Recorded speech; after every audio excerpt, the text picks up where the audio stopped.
I know from my high school experience, the shop kids were not necessarily the motivated ones who were getting ahead academically. They were the worst. The shop kid, the phrase shop the kid. kids that don't do anything. The shop kid, the phrase shop kid was used to for the kid who would like burn you with a cigarette while you were waiting for the bus. That was the shop kids. By the way, I have a weird laugh, so if you hear a squeak, that's my laugh. It did sound. So I wasn't certain what was happening. It makes me want to make you laugh for the entirety of the rest of this phone call. That's your laugh. Stop. Stop! We're not talking about animation anymore. What? Come on, Chris. That's your laugh. That's your real laugh. Yeah. This can't be. It's a plague. It's a curse and a gift. Has that been your?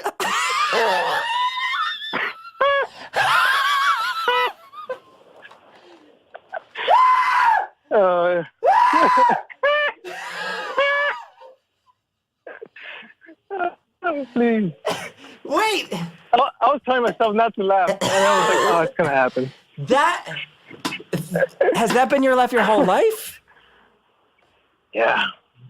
Well, it actually honestly started after puberty.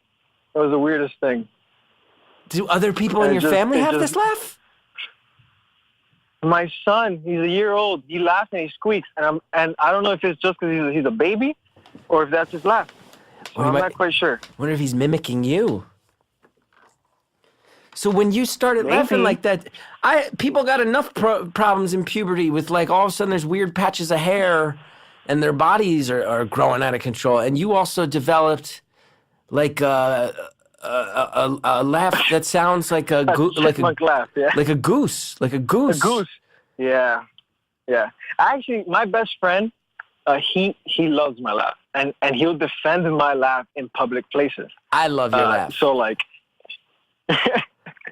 I've been at comedy shows where they purposely, like, my friends want to sit me in the front so I can laugh and then see the reaction of the comedian. And I'm like, please don't. Like, I don't. Well, here's the thing I'll say. Someone with your laugh, I would have to imagine as a comedian, the way they react to that, and I mean, they have to address it a lot of the time, I bet. And the way they do that, I would argue, can immediately tell you their actual skill as a comedian. Because the people who aren't confident enough yet are going to make fun of you for it. And there's going to be other people who realize that it's such a gift. And I bet you've had that experience where some comedians embrace it and make it a positive. And it speaks to their skill. Because I'll say this. I have a pretty obnoxious laugh. You've heard it on the podcast.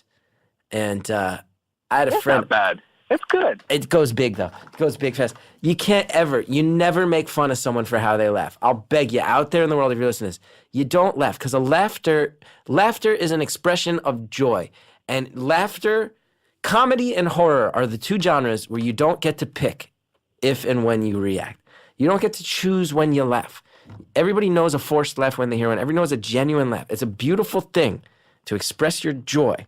It's why I'm addicted to doing what I do.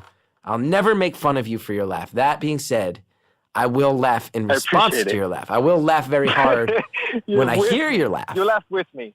I will laugh with you, but I will never judge it because a laughter is an expression of joy. That's like killing a mockingbird. You can't ever judge someone for how they laugh. People got weird laughs. That's joy. Never judge that. You never make someone feel embarrassed or ashamed for experiencing joy. You can't do that. I'll tell you what, and this is a short theory of mine because I do have a weird laugh, and so the thought of what is laughter has occurred to me at certain times in my life, and I've come to a conclusion, and I may be completely wrong, but this is my opinion. Laughter is a mating call. Because as a species, you're a human. And just think about it. Do you as a person want to be around people who make you laugh? Or do you as a person want to be around people who make you cry? Or just make you have bad feelings? I mean, I'm hoping they want to be around people who do both, baby. I'm hoping they want to be around people who do both, baby. Yeah. So yeah, that's just a short theory I had. But no, I think it's true. That is my laugh. I think people are attracted to laughter. Attracted to those who make them laugh. I will say, with that laugh, maybe that's why there's 20 fucking ducklings around at all times. You got jokes. I do. I mean, if you start the call by telling me you're surrounded by 20 ducklings, and then it turns out this is your laugh, I have to point out that maybe you're surrounded by ducklings more often than the average person on the street. I have had birds come around me because of my laugh. Not ducklings. No. Yes. Your laugh attracts birds. I've been with friends that my laugh has attracted birds, and then they just break out laughing themselves. Your laugh somehow tunes into the language and frequency of certain birds where they think that it's either like a mating call or a distress signal. You can communicate with birds via your laugh? Apparently. I mean, I don't do it purposefully, nor do I, like Spider-Man. I don't use my power to like capture birds because I don't want to. I mean, yeah, with great power comes great responsibility. Great responsibility. Hell yeah, dude. There you go. Hell yeah, dude. That is, I've 17 years where my profession is basically to try to produce the sound of laughter from other human beings. You have by far the most unique laugh I've ever heard. I highly appreciate that. I'll make sure to tell my best friend about it. I'm pretty sure he'll enjoy that compliment. Just you walking around laughing, getting followed by ducklings. It's pretty great. Especially at my workplace. Like when I started working here and I laughed for the first time, they started a tally on the board of who can make me laugh the most. So like there was a competition on just, and it was my first job out of school. And so I was like, no, this works, I guess. Wow. And it was just, because it was entertaining. I didn't mind it because they were trying to make me laugh all day. It's like being at a stand-up show all day long. So that's awesome. That's good that you can just own it. We have looked up other uncanny valley moments. Apparently, there's been a lot. People talk about this a lot, huh? Apparently, Beowulf, Polar Express, and Final Fantasy: The Spirits Within. Polar Express. Really? That's known for... And then apparently in Shrek, the producers had to go back and dial down the realism of the character of Fiona because the skin was so realistic. The animators felt like they were animating a corpse, and it didn't feel right. Oh, wow. So Polar Express, that was one that you were like, oh, yeah. Actually, and I want to make this note because I do know people who've worked on Polar Express, and my laughter, people know who I am when they hear the laugh. Yeah, so, you just outed yourself hard in your words. Now, sometimes you laugh and it sounds like a laugh. And then sometimes you laugh. Yeah, because it's a chuckle. It's a chuckle. So when you chuckle, it sounds like a laugh. And when you laugh, it sounds like a novelty toy being squeezed. Like a dog toy being squeezed. Yeah. That's essentially it. This is now becoming just a pissing contest of me trying to describe your laugh in a way that gets you to laugh. And then you're really trying hard to keep a straight face because you don't want to give that to me. But now that I'm going meta and I'm explaining this contest that's brewing between us, this laugh contest, you're now laughing because it's clear that we both know I'm trying to get you to laugh and you don't want to laugh. But I will say, in my experience, the number one thing that gets a person to laugh is telling them you're not allowed to laugh. I agree, because I know what people always try to make me laugh, and that's kind of it right there. That's the one thing that always gets me. So it works. I'm just saying, anyone listening right now would be so mad if you left right now.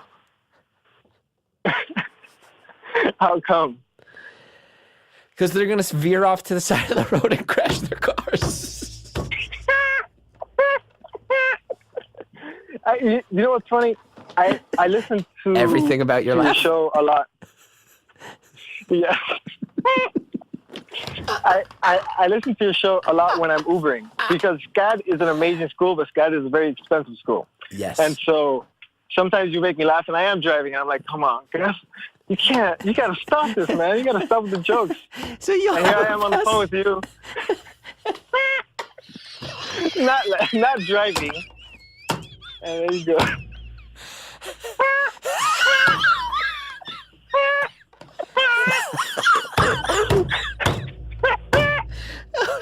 Oh no, now I have the giggles. Oh no.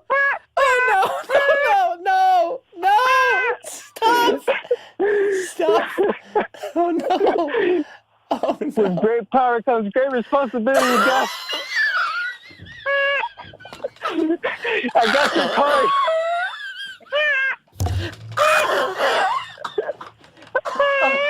I'm gonna throw up. Am I throw up? Oh, it's funny. Oh, God. I hope you're okay, guys. I am. I just laughed so hard.